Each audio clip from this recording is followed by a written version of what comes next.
Well, it was predicted, and now it's confirmed today with the DMV opening back up in California.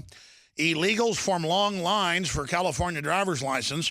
Top story, Infowars.com. Another report showing how ignorant some of the public is with the public education system. Some people actually think the Earth is 2,015 years old. You'll be shocked at the stupidity of some of these tweets and comments. Yeah, they do the studies where two-thirds of college graduates don't know the three branches of government, things like that. That's what the system wants. Who was the famous comedian that said that, it was George Carlin, said that the country's owners want you dumbed down as much as possible. Well, I don't think you can deny that now with Common Core saying 2 + 2 = 5, and then if you built your business, you didn't build that. There is a war on common sense going on. And I want to ask our guest, Peter Schiff, what he thinks is at the heart of that. There's so much to cover with him. He'll be with us till about 50 after. Peter Schiff is an American businessman, investment broker with billions under management, author and financial commentator. You've seen him in alternative media, Fox, CNN, MSNBC, CNBC. Schiff is CEO and Chief Global Strategy Head for Euro Pacific Capital. And I'm not going to go over the rest of it. His dad's also author and researcher who's been a guest on the show as well, fighting the private Federal Reserve. Europac.net is the Euro Pacific Capital's main site, Europac.net. I want to get into 2015, what he sees coming up, the budget war looming for Obama and the GOP, what's going to happen as the Obamacare fines start to kick in this year. What does he see happening with China and its growth numbers and Japan? How will that affect us? What does he think's going on with oil? Clearly, Saudi Arabia and others are cutting production in a war with Russia, but won't that hurt Europe and then hurt Japan and hurt China and ultimately us? Sure, it'll boost the dollar for the time being. But what happens long term? He's a smart guy, made a lot of accurate predictions, so that's why we're blessed to have him on with us this first live broadcast of 2015 to tell us what he thinks coming up. Peter, that's a lot I threw out there. You can tackle whatever you want first, or out of the gates, where do you want to take us? What do you think's most important right now? Well, first of all, Happy New Year, Alex, and to you and your audience. And, I used to do my own radio show, but I stopped doing it back in August. So at least the Alex Jones show is still on the air, so I could settle for the guest appearances. Well, I know your show was popular, but you're a busy guy, so we want to welcome you on whenever you want to come on, or, because your analysis is so needed. Thank you, Peter. Yeah, but there's so much to discuss. I mean, you hit on a lot of topics there in the introduction, so I don't know necessarily where to start. But just to say that I think as we ring in this new year, I think that there is a bigger disconnect right now between what people expect to happen, particularly in Wall Street, people that manage other people's money and economists.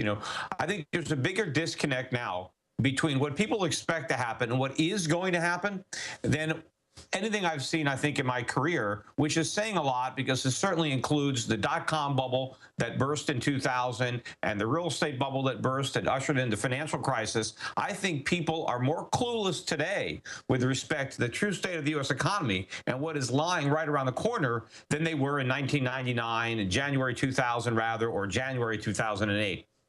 Sure, there's that famous story of JFK's dad, the big stockbroker, Joseph Kennedy, and he says he dumped all his stock weeks before the crash when a shoeshine boy was telling him that the market would never go down and telling him what stocks to buy. Now, whether that story's true or not, I think it's indicative of the type of irrational exuberance, to use a Greenspanian type quote, that we see. 18,000 Dow. What's really behind this, and what are you saying is really coming versus the euphoria? Yeah, even Alan Greenspan is starting to come clean now. I guess now that he's getting closer to meeting his maker, he wants to get a few things off his chest. So he's starting to criticize the Federal Reserve, criticize quantitative easing. He's telling people that they should buy gold. It'd be great if you can get him as a guest on your show now that he's coming back from the dark side. Kind of like Darth Vader. Sure. Coming back.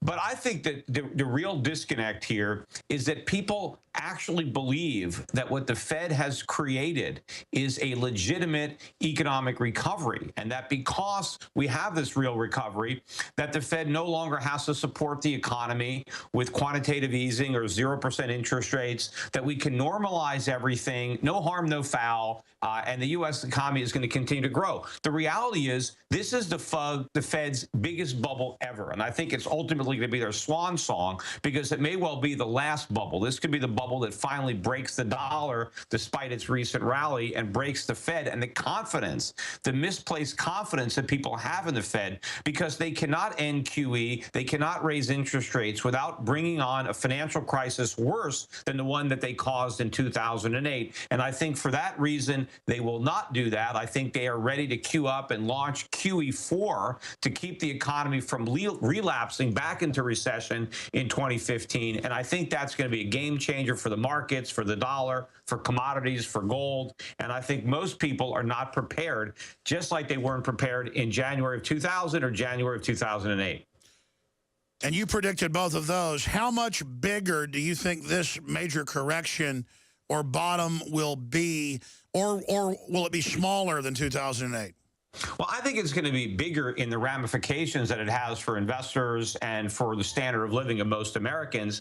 I don't know that the stock market is going to be cut in half again the way it was in 2008 and 2000. It would be if the Federal Reserve doesn't launch QE4 and raises rates, then the carnage on Wall Street is going to be as bad, maybe even worse than 2008. But I think the Fed is not going to let that happen. I think the Fed this time realizes that this bubble is too big to pop, and they are going to do whatever they can to prevent it from popping. And so what they end up doing is sacrificing the dollar in order to prop up the stock market, the real estate market, the U.S. government. So I think the impact on the dollar, and the dollar lost a lot of value between 2000 and 2008. The dollar index went from 120 down to 70. It's now managed its way back up to about 91. A lot of those gains happened just in the last few months on all this false expectations. But I think the dollar index is going to decline even more this time around. So it's even more important for people to be prepared by being out of the dollar. You know, that's where the real damage is going to come, in the real purchasing power of your savings, of your investments. So people need to be cognizant now about being out of U.S. assets, foreign stocks, precious metals, commodities, things that will retain their value in this inflationary environment that we're going to be living through. And that was my next question. I mean, I'm not an economist, but I just have studied. Well, you know more than most economists. Well, all I know is bubbles historically are super dangerous. This infinity bubble that they bet everything on just looks like financial Armageddon if it ever goes. Meanwhile, China is sinking, it looks like, some evidence shows. But you're an expert on that. I mean, correct me if you don't agree. We see major problems in Russia.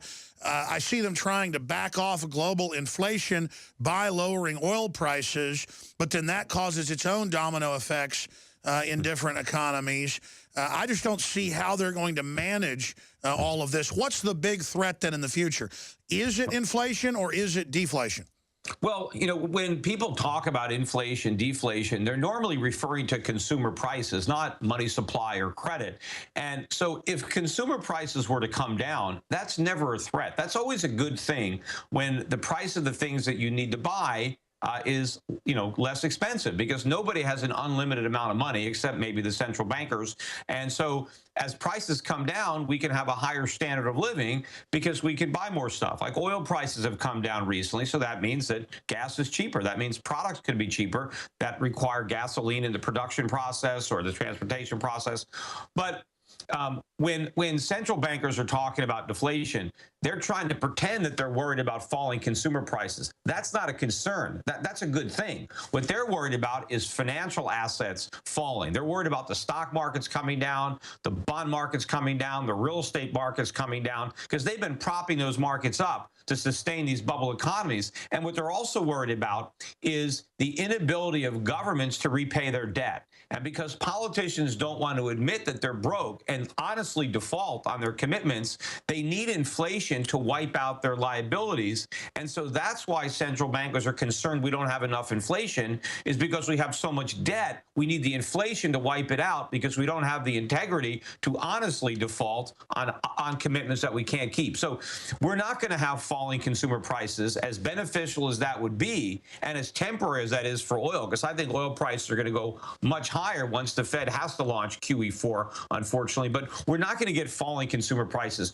We're going to get skyrocketing consumer prices. And the average American already knows that prices are rising, and the government can pretend otherwise with these CPI numbers. But if you go to the supermarket, if you pay, well, that was my next question, is that everything's going up in price except for gas exponentially the last 5-6 years. And then I open up the newspaper or read the financial online. It's like, boy, prices are dropping and everything's great and everybody's happy. This is really freaking the public out because they know that's not true. Oh, I know. I mean, that's why the Republicans, unfortunately, why they did so well in the last election is just because the economy is so miserable. Voters are just trying to do whatever they can to express their frustration.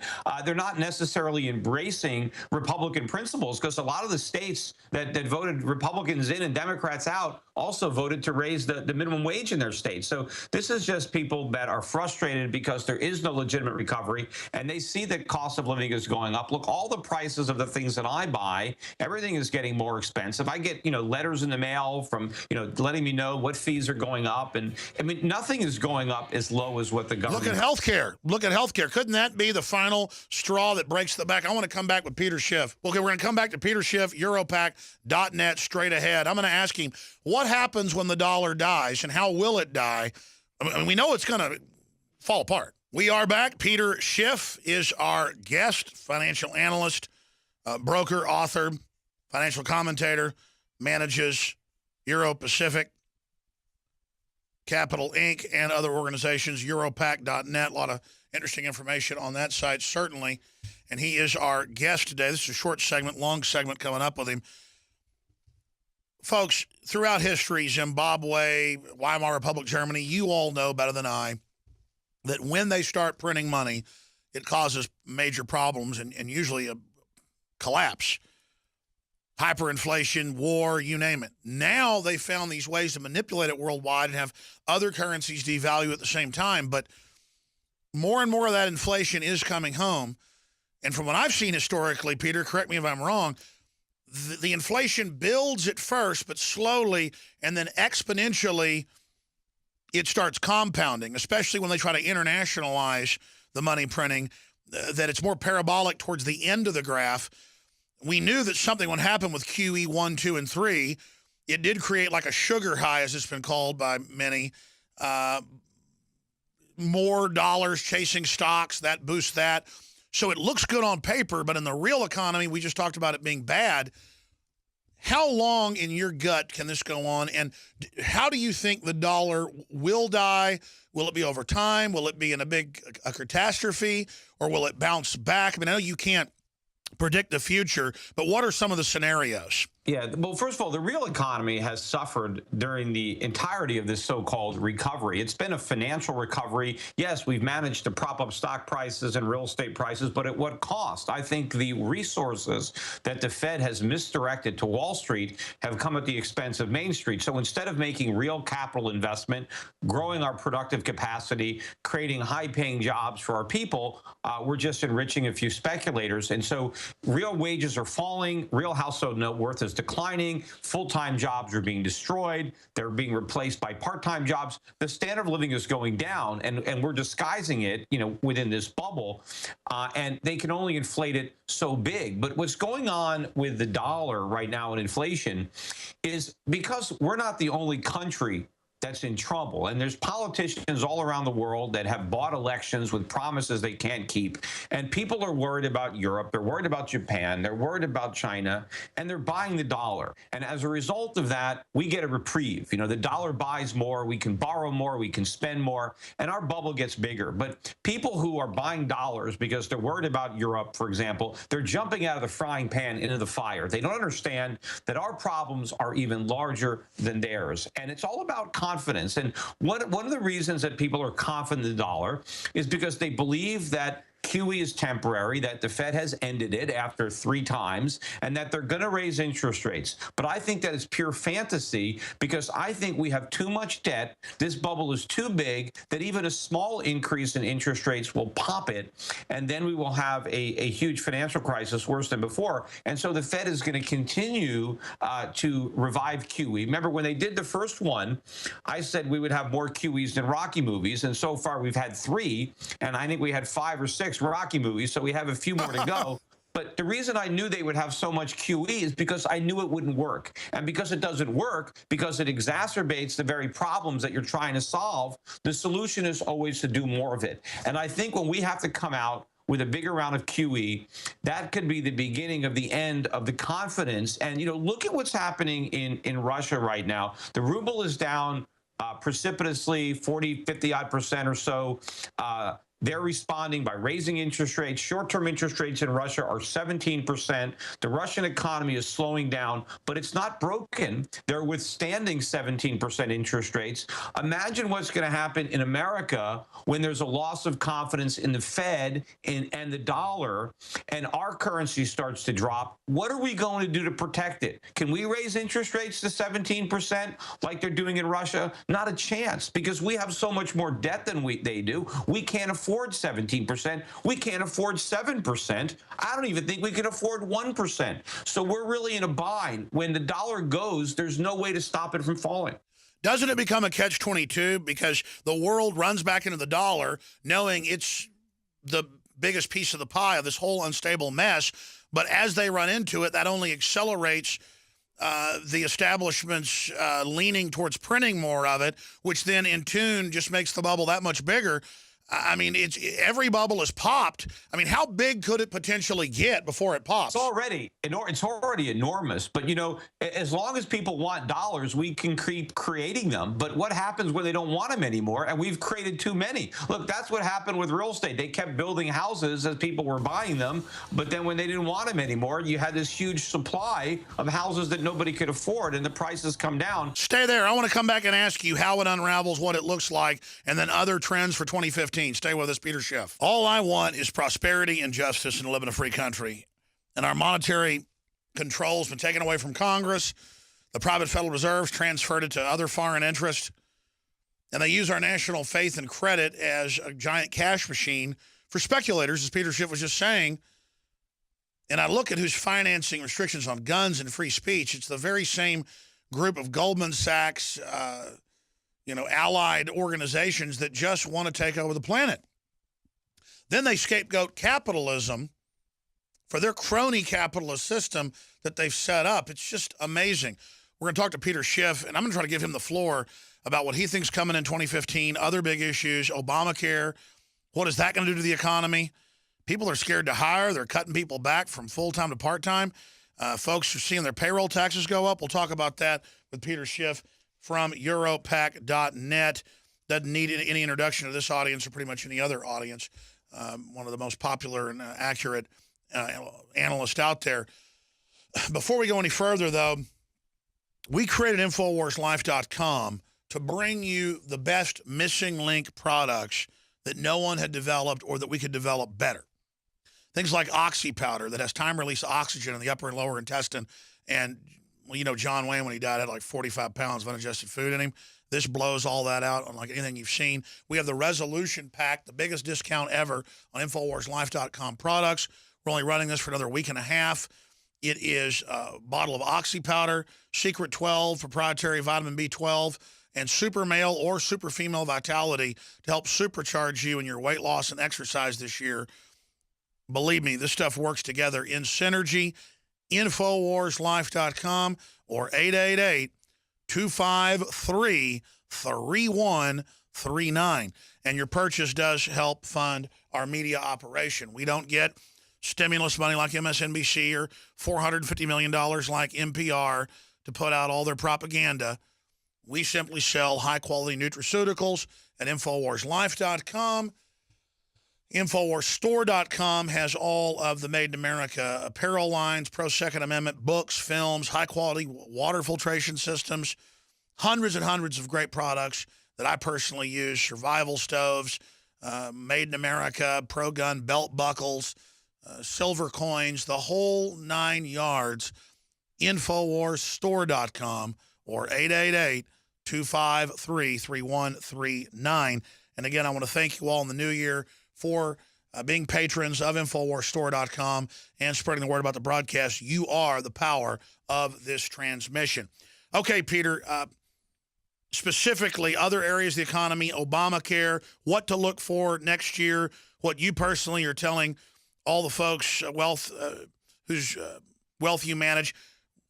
What are other big issues we face? And then finishing up, maybe now, specifically, what could trigger the dollar dying? What would it look like? What are some of the scenarios? How bad would it be? Would inflation suddenly just explode, or what would that look like? Well, I think I was talking about it a little bit before the break. But, you know, once it changes, it does change very rapidly, because when the confidence is lost in the currency, and we've been printing a lot of dollars because people have wanted dollars, but they wanted them because they didn't understand the fundamentals. When they figure it out, they're not going to want them anymore. Meanwhile, we have an enormous supply. We have all this debt outstanding.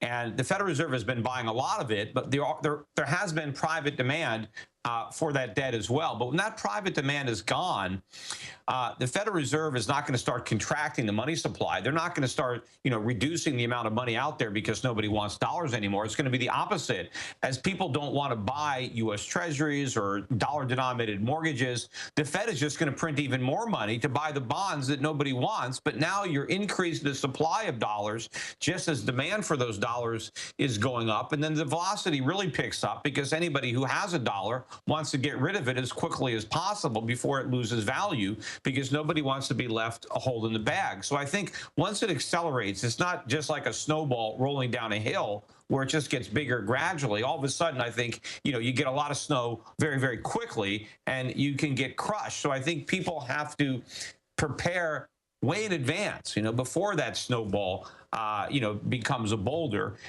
while they can still do something about it. But there are a lot of warning signs. I mean, you look at the price of oil coming down, and we can all be happy. Hey, this is great. I can go and I can get some gasoline cheaper. But I think this is just an example of what's going to happen in asset markets without the help of the Fed. Because it's not just oil prices that were pushed up by cheap money. Stock prices, real estate prices, bond market. What's going to happen when all the markets look like the oil market? What's going to happen when they all come crashing down like they did in 2008? So, you can be happy now, but you have to understand the reason that oil prices are coming down is not good as far as what's going to happen to the economy in the short run. And, it didn't stop the big drop in oil prices in 2008, didn't stop the Great Recession. It didn't stop the financial crisis. We still had it, even though we had the relief of cheaper gas. So I think without the Fed doing another round of QE, we're going to see that kind of carnage in these other asset markets. And, I think this whole recovery, because remember, the recovery that the Fed built is based on asset bubbles. That's the foundation of this financial recovery, is stock prices going up and real estate prices going up. But this is not benefiting the average American. The average American doesn't own stocks anymore. That's why CNBC's ratings just hit a new record low in 2014, despite the fact that the stock market is going up. And home ownership rates just hit a new 20-year low, despite the fact that real estate prices are going up, because the average American can't buy a house. Even with the lowest mortgage rates ever and 3% down payments, they're still too broke. And so most Americans now, or more Americans, are renting. And so the wealth is only being distributed to a very small fraction of the population. What concerns me most, Peter, is that now we see the paramilitary armored vehicles, the training, the riot training, proliferating everywhere. And it was easy for me to say 6, 7 years ago, this is in preparation for economic collapse. But now the Pentagon and others admit that's what it's for. And they're using other events as a pretext to kind of condition the public. But when the government itself is hardening its facilities and storing food and weapons and saying, well, we're afraid of economic disasters, that shows that they understand they're not in control of this. And if other governments in history didn't have the computers to manipulate things, you know, maybe I'm wrong. Maybe they can keep the bubble going forever, but that itself is unnatural. I mean, what goes up must come down, especially when it's not based on reality. And you've got China with its issues, its growth not as big as they thought. You've got Russia. You've got Japan with all its problems. It just seems like the United States, even though we have the world reserve currency, can't be isolated forever. And you add government getting prepared feverishly. Well, yeah.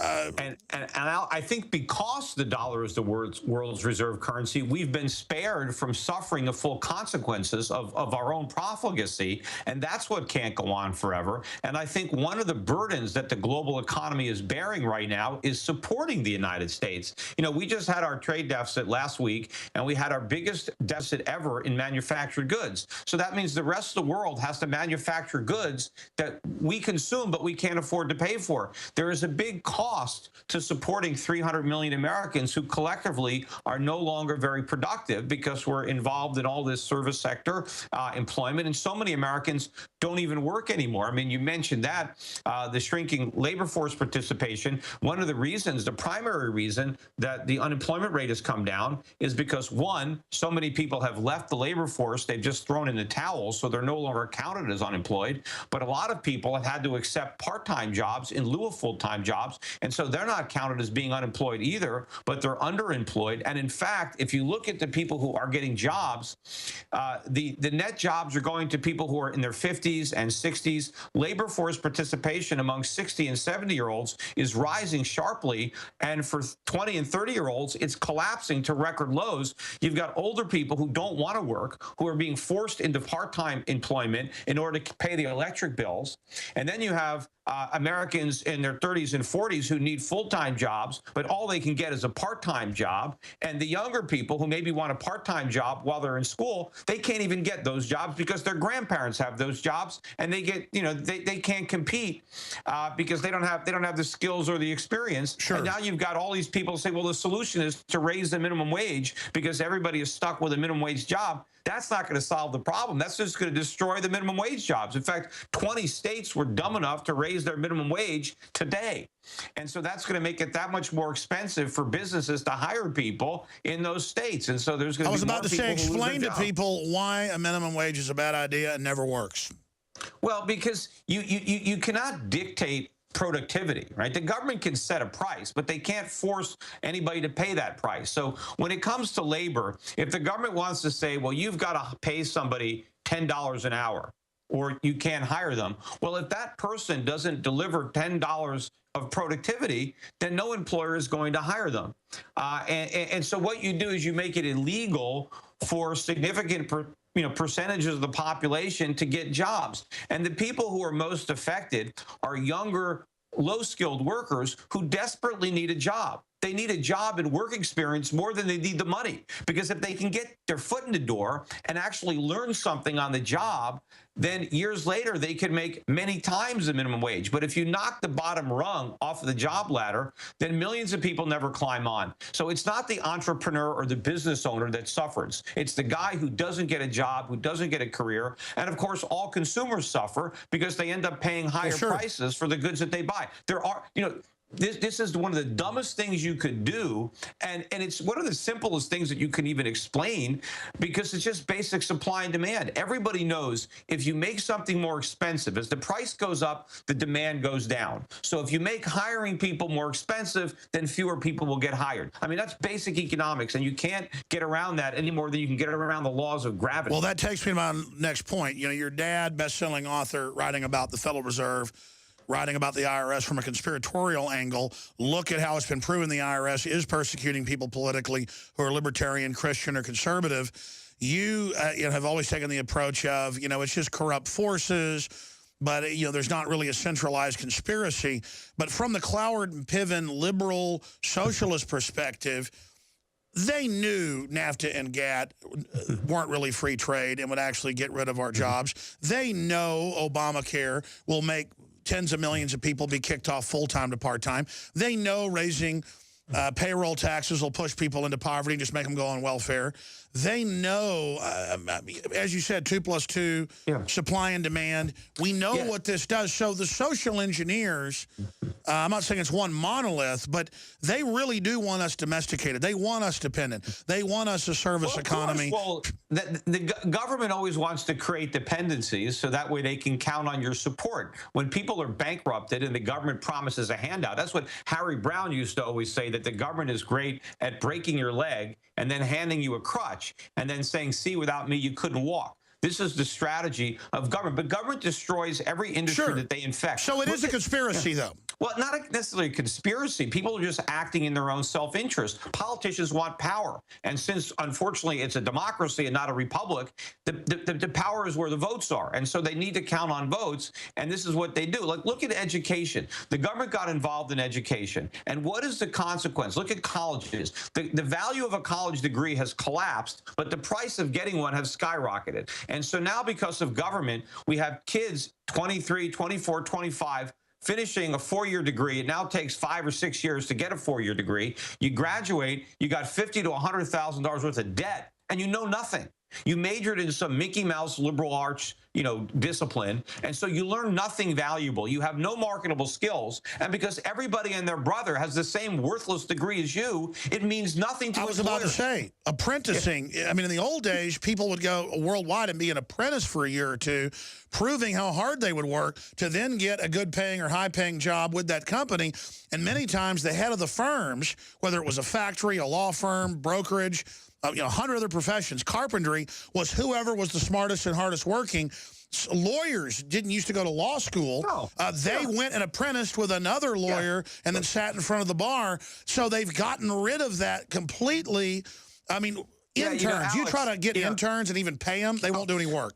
Carnegie, Mellon, Rockefeller, billionaires never went to college, never went to high school. Some didn't even graduate elementary school. It used to be very rare in America to go to college. If you wanted to be a doctor, I made you go to college, but most people didn't go to college, and they were able to be very successful, whether they had a blue-collar career or ended up being the head of a Fortune 500 company, working their way from the mailroom to the boardroom. They didn't start in the mailroom with a college degree. They just worked hard, and they worked out of that mailroom. But now you can't even get into the mailroom probably without a college degree, and even then it's probably hard.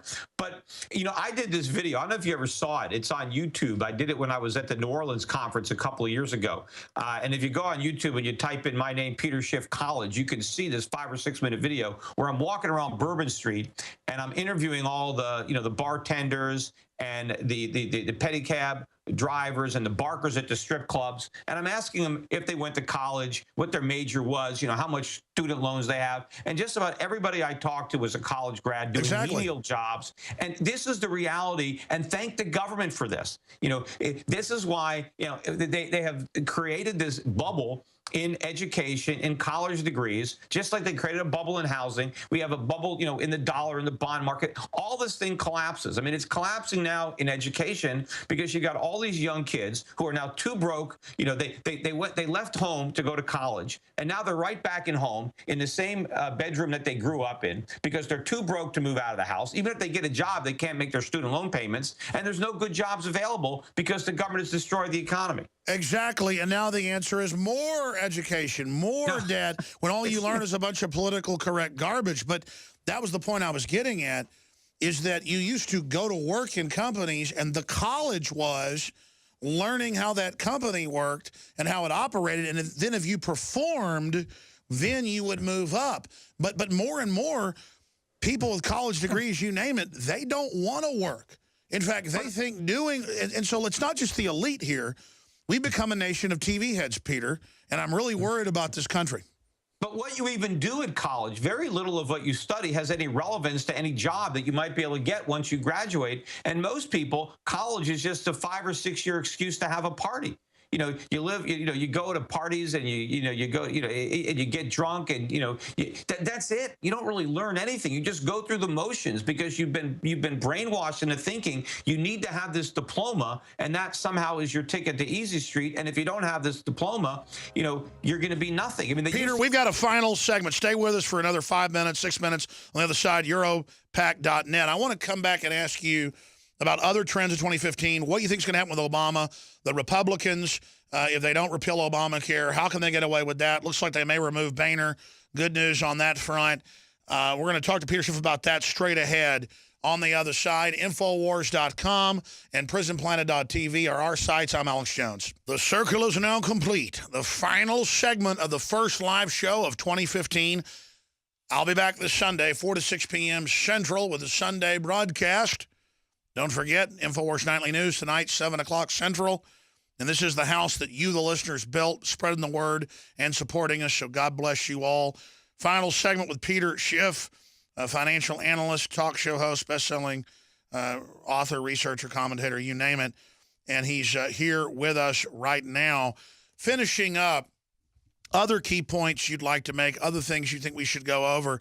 I mean, we see how these bubbles are popping, how old folks have got to work now. We're told it's the best economy ever, but a new poll out today by Gallup shows the public doesn't trust the government and sees it as the #1 threat.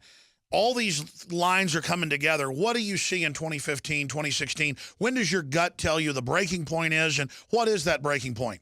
I think the frustration is going to get deeper and deeper because so many people know from their own experience that things are getting worse, that they're trapped in debt, that the cost of living is going up, their employment prospects have diminished, yet they keep hearing how great things are, and they assume that it must be great for somebody else, and maybe they think it's the rich, the 1%, and there's a lot of envy and class warfare, and a lot of those fires are being stoked by the politicians, so it's going to get worse. And, there's an example of being careful what you wish for. I think the Republicans doing so well in capturing the Senate could come back to hurt us in that it's going to allow the Democrats to now run against the Republican-controlled Congress when the recovery goes away and the recession resumes in 2015, 2016. Now the voters might blame the weak economy on the Republicans in Congress rather than the man in the White House. So it might make it more difficult to recapture that House or maybe even retain the Congress in the 2016 elections because people are going to be a lot more pissed off then than they are now because the economy is going to be much weaker. We may even officially be back in recession. And if the people buy more of that snake oil, if the politicians that destroyed the economy benefit from its destruction because they can promise more relief in the form of more, political and monetary snake oil that they peddle that doesn't work, it could be a very, very dangerous time. The London Telegraph has the headline, "The Year of Dollar, Danger for the World," and it says that there will no longer be an automatic Fed put. Do you agree with that statement? What do you think that overall means? No, I think the Fed put is coming back. I do not believe the Fed is going to sit by and allow all the bubbles that they work so hard to inflate, deflate. Because they're not going to allow stocks to crash. They're not going to allow real estate to crash when they built this whole phony recovery on those very bubbles. See, the idea that the Fed can stop the stimulus and not collapse the markets is like saying a drug addict can stop taking drugs and stay high. It is impossible. If you want the high, you need to keep doing the drugs. And unfortunately, we got the big pusher at the Fed, and we're going to do these drugs, so the dollar's not going to go up. It's going to collapse. We've got a minute and a half left.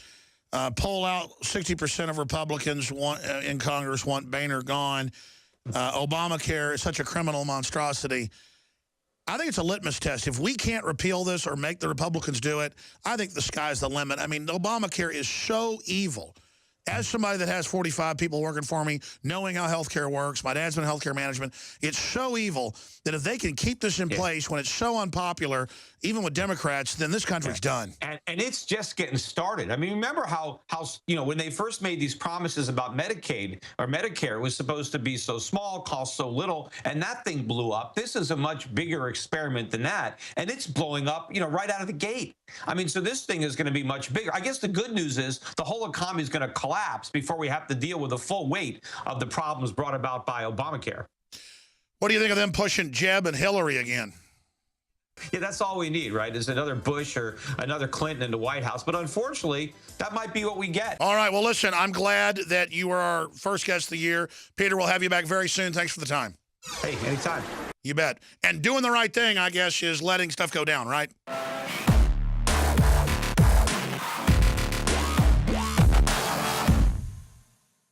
In the past decade, we have witnessed unparalleled scientific discoveries in the area of health. But no one has put together a formula that focuses directly on brain health, nerve growth factors, and optimizing your cellular energy at the same time. DNA Force is one of the most expensive formulas to produce. Some of the ingredients in DNA Force are $12,000 a kilogram. We are using the coveted, patented, only American source of PQQ, CoQ10, and more. You want the best that's out there at the lowest price anywhere? Well, we're bringing you a total win-win. The ultimate value, cutting-edge, trailblazing game changer that also supports the InfoWar. We have produced a limited run of DNA Force, and it will take up to 12 weeks to produce more once we sell out. Secure your DNA Force today at InfoWarsLife.com or call toll-free 888-253-3139. DNA Force from InfoWars Life.